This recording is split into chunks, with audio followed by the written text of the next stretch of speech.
Good day everyone, I'm Earl Marquez Official. So for today's video nga, ito nga po yung pagkain ni Rocky, no?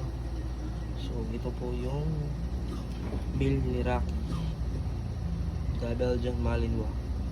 So ito po ay 3 scoop ng ganito. Ano yung sa bigas po ito, 3 scoop ng dog food na top breed. And then ito is 2 scoop ng ganito, 2 scoop or 3 scoop, pwede na po yan. Tapos i-mix nyo lang po siya ng ganyan.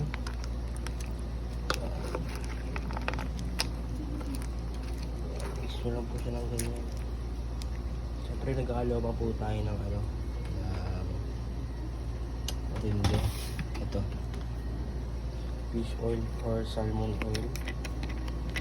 Ito po yung nakalo natin for coat.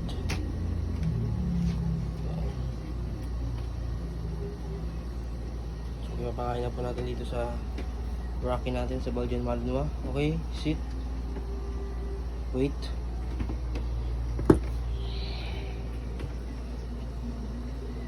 Wait.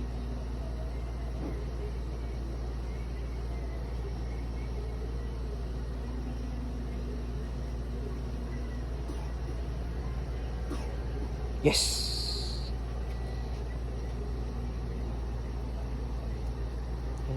Kumakain na po si Rocky. Slim type lang po talaga si Rocky.